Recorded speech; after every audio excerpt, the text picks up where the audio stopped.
Hello and welcome to Cartoonist Kayfabe. My name is Jim Rugg. I'm Ed Piskor. Before we dive into some Gene Day Master of Kung Fu, I want to remind everybody to like the video, subscribe to our channel, and hit the bell icon to be notified whenever we post a new video. It'll help mitigate the kayfabe effect. Whenever these videos go up and you see a comic you want, you'll be the first one to be able to run to eBay or Amazon or your local comic shop to try to get a copy. The other thing is if you watch the complete video, it sort of gooses the algorithm and pushes the video to strangers who don't necessarily know the channel so well, and will put us on the radar, increases the numbers for the channel, increases the ability for us to continue bringing these videos to you guys daily. Gene Day. Masters of Kung Fu. These are like the random issues that I have recently pulled. And some good people, did some signings fairly recently, and people are like, are you ever going to do a Gene Day episode? I'm like, why the fuck haven't we done one already? So why not just like go through some issues and just enjoy the guy's work, enjoy the guy's vision. I mean, this is a creator who was giving it his all, in a day and age when that wasn't the norm, really. Yeah, and we should say, anybody unfamiliar with Gene Day, well, one, Master Kung Fu has probably 4 or 5 good runs of artists that come through there. Mike Zeck, Paul Gulacy. But Gene Day dies while working on Master of Kung Fu at a very young age. And as you see the level of detail that he puts into these pages on a monthly book, like you can imagine, guys working long hours. Yeah, it's like you get that chance and you just love that. You just grab it for all it's worth, man. And you want to escape from whatever situation you came from, like have a better station in life. If you take a look at the cover for this one right here, that's a Wrights and Frankenstein inspiration, I feel like. So guys like Wrights and Kaluta, like those guys are busting their asses on the comics that they're doing. They don't have a giant bibliography.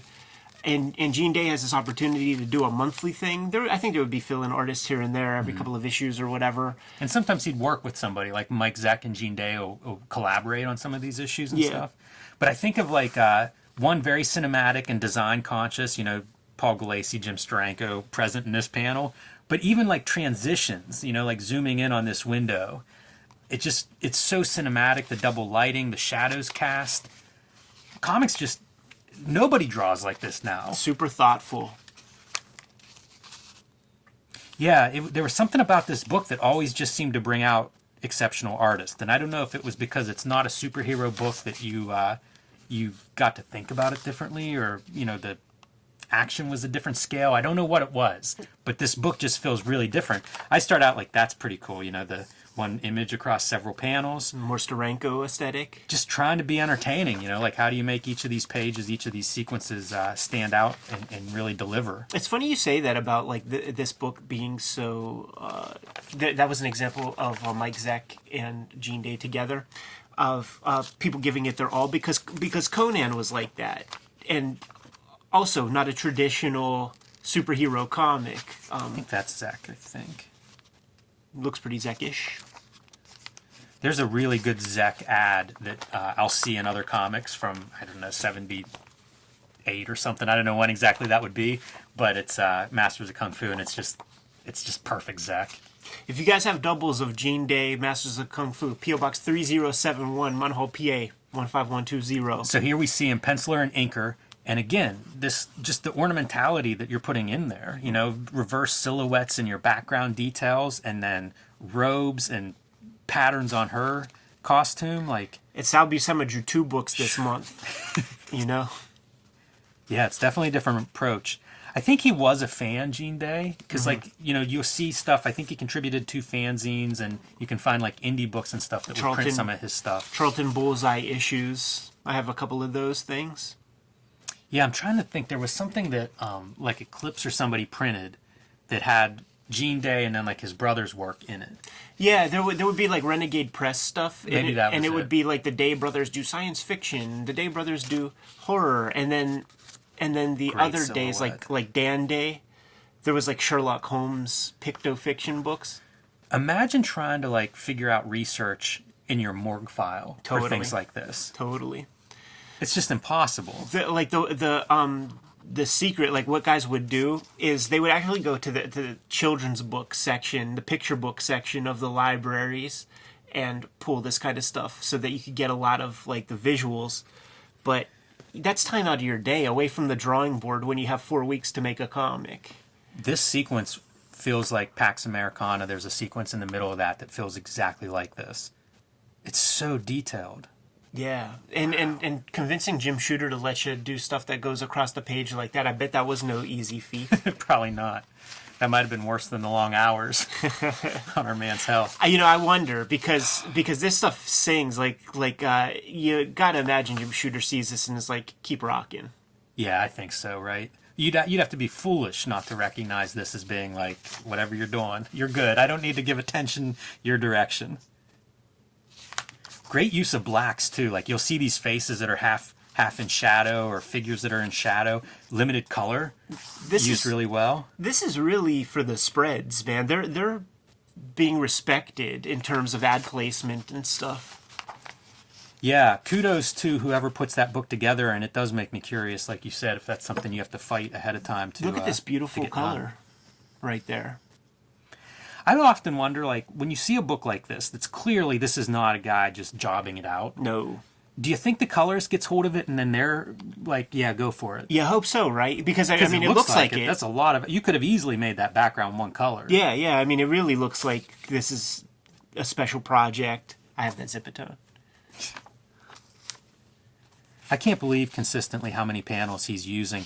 There's some stuff, I don't know if we'll see one in these issues, but he does some stuff, man, silhouette to reverse silhouette. Wow, you never see that. No. They say a rising tide raises all ships, Jimmy, and Cartoonist Kayfabe, the YouTube channel, is brought to you by the comic books that we make. We each have a bunch of stuff that's in print, so let's give it a quick run through. And Kayfabers, if you dig the channel, you dig our comics, Kayfabe affect these comics, let these publishers know that Cartoonist Kayfabe is a force to be reckoned with, man. To begin with, my earliest graphic novel, WYSIWYG, Portrait of a Serial Hacker, follows the history of high technology from the phone system to WikiLeaks. Through the vessel of a single computer hacker, 288 pages. Back to print is the box sets and new printings of each volume of Hip Hop Family Tree, which is my linear sort of retelling of the history of hip hop and rap music.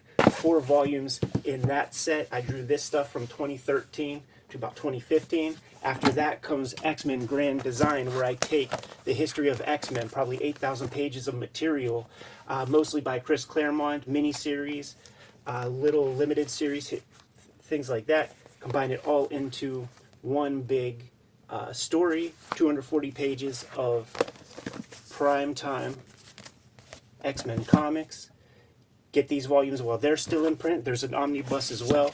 The stuff that I've been putting my energy to lately is Red Room Comics, Murder on the Dark Web for Fun and Profit, The Antisocial Network. This trade paperback is on stands today. Collects the 2021 issues of Red Room and lots of extra material in the back. Coming up in March is Red Room Trigger Warnings, issue number 1, going to be coming out on a monthly basis. Every issue completely self-contained. This is the cover that's going to be on the racks in the stores. These are the variants to go along with these comics, including the Jim Rugg, by way of Robert Crumb, Zap Comics Zero cover. I'm going to go in reverse order, Ed, and start with Hulk Grand Design. This is my next book that's going to be available in comic shops everywhere starting in March, but you can pre-order it now. This is a retelling of the Hulk history, celebrating 60 years of the Incredible Hulk coming in March, and 10,000 pages distilled down into 2 oversized issues.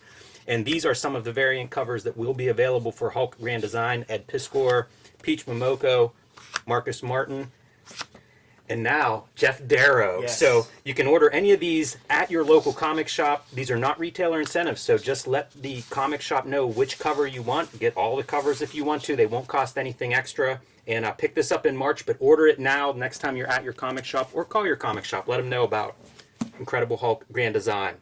You can also still get Street Angel, Deadliest Girl Alive from Image Comics, a homeless ninja on a skateboard. This collects 8 complete stories of the Deadliest Girl Alive and is available wherever books are sold. And the Plain Janes, my 500-page homage to shoujo manga about a group of high school kind of outcasts who start doing public art around their community and get in all kinds of trouble as a result of that. One of the first young adult graphic novels. This thing actually began in 2005 and was just completed in 2019. So you can still pick that up, again, wherever books are sold. Now that we're done paying the bills, back to the video. And there's almost a third version because that moon is not outlined. It's just Yeah. all the texture of like the lines around it. That's amazing. But he would do these things where like he would do lettering and it would be like a 2-page spread of the title letter, we'll and the be letters seeing are some of all panels and stuff. But you know, like this kind of stuff, again, going back to the reference, you have to reference that to some extent. Like you're not Yeah. just making that up. Yeah. Yeah, these are fun. I've really started picking these up. I started with Master of Kung Fu with Paul Galassi, and then it just kept being like, I'd see an issue. Come on. Showing off, man. Man, how do you do this? This is issue 116, 102. I think he goes back to the 80s, maybe. Really? In issues that he works on, yeah. Wow. Again, like he was working with Mike Zeck some too, you know, it Yeah. wasn't all him as penciler and inker, but you see that level of care throughout, you know, as a guy that's going for it. This kind of stuff, like drawing all your little architectural details in the background, takes a lot of time.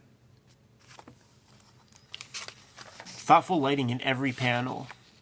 That is something that makes me sad. It's kind of gone.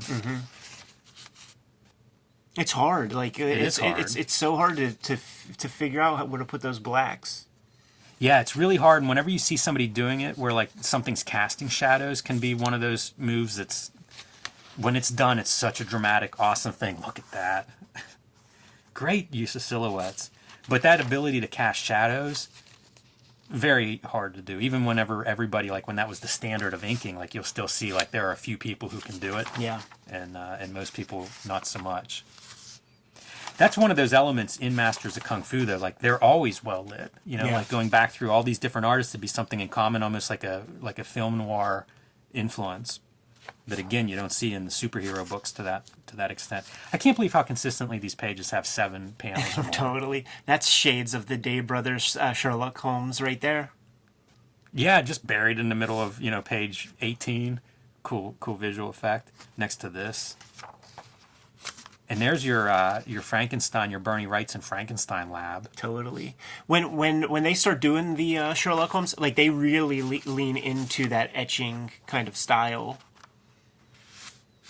I really loved that stuff when I was a kid, man. Like finding those old comics, I would literally dream about them. Like just like all those lines on the page. Double-sized issue. Let's see if he's got some help in here. Nope. Gene Day, penciler, inker. And doesn't look like any shortcuts are applied, at least not on this splash page. No, sir.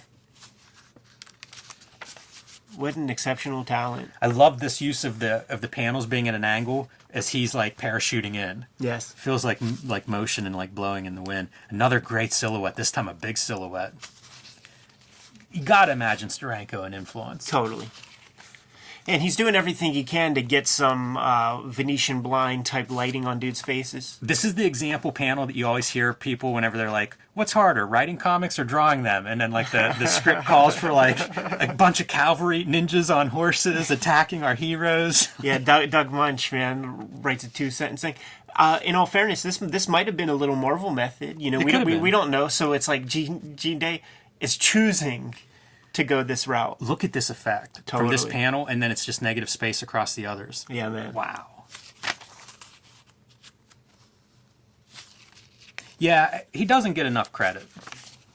It just he's such a supernova. He left us way too early to make the mark that would have been like longer lasting. You know, like these comics were pamphlet comics that were not collected for a million years. I don't even know if his stuff from this has been collected.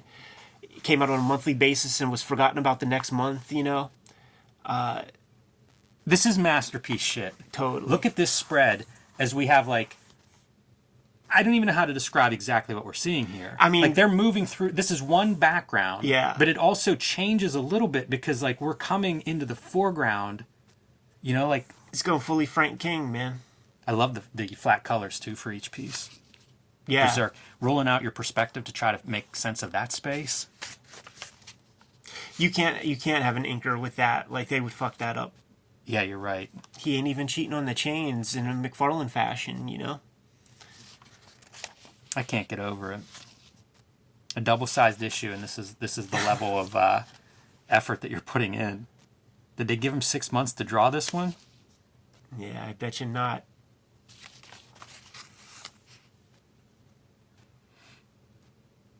This is pretty cool, too, to have these vertical panels, and you almost have 2 rows of action happening. Yeah, that moment-to-moment storytelling that, you know, we would see in Frank Miller comics or It whatever. feels like there's a lot of stuff in here that you could steal.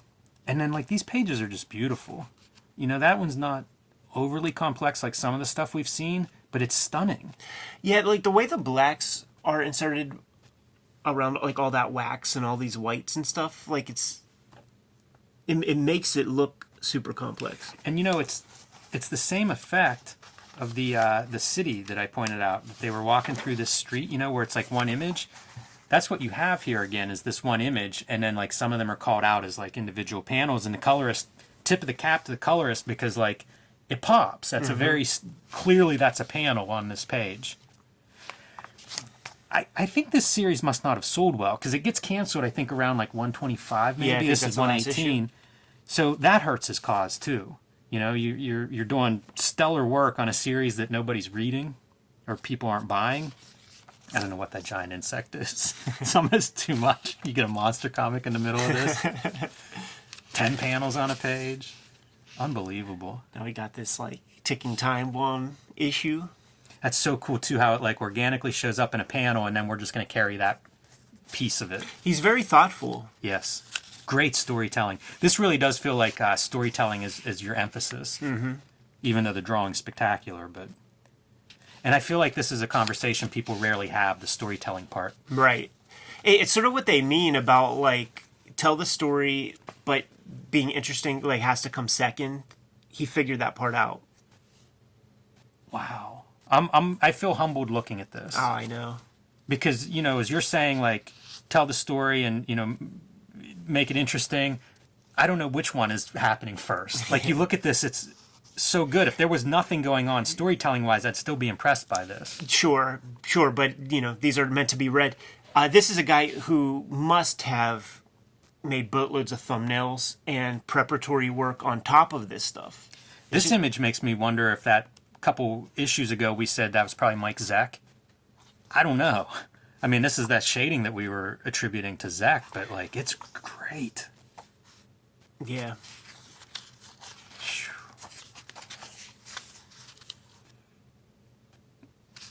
That king card being placed in There's a playing card some issue that visual. people mentioned to me. I don't have that one, obviously, but... Yeah, I've been slowly buying these up because once I started looking inside, like, how could you leave this in a dollar bin? Totally.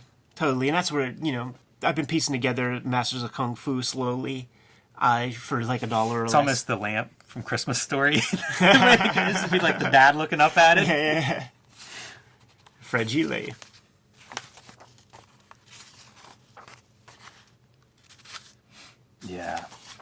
Yeah, I'm glad to put a little bit of Gene Day under the camera, because anybody unfamiliar, like, Yeah, their really socks have great. just got knocked off. and you can find them, you know, like I do see Masters of Kung Fu in dollar bins and stuff. So Totally. for getting canceled 7 issues later, like, it's sold enough that they still float around. I don't know how much they'll be floating around after this video, though, Jimmy. Well, good. I mean, I hope, you know, one of my favorite things is hearing about people seeing these videos and thinking like, oh, Gene Day, that's a new guy for me to look up. Yep. You won't be disappointed at home if you track down some of his work. It's goddamn right. You good to go, Jimmy? I am. Kayfabers, like, follow, subscribe to the YouTube channel, hit the bell, will notify you when new vids are available. What's out there, Jimmy? Hulk Grand Design. Tell your local comic shops to pre-order a copy or several copies for you. Pick the cover that you like. One of the benefits of pre-ordering is that you can make sure you get the cover that you want on Hulk Grand Design. But the bigger issue, Kayfabe affect those comic shops. Let them know that Hulk Grand Design is the book to order for March. There's another book to order for March. It's called Red Room Trigger Warnings. Issue number 1, Murder on the Dark Web for Fun and Profit is the name of the game in Red Room Comics. Thank you so much for supporting the books in 2021, but we have a new year, new season of comics coming out.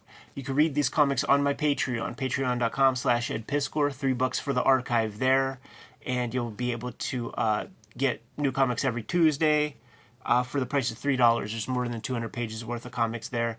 We have link trees in the description below this video where you can get to all of our stuff. What else, Jim? Subscribe to the Cartoonist Kayfabe e-newsletter at the links below this video. You can also find Cartoonist Kayfabe t-shirts and merchandise at the links below this video. Another great way to support the channel. Given those marching orders, Jimmy, we'll be on our way. Make more comics.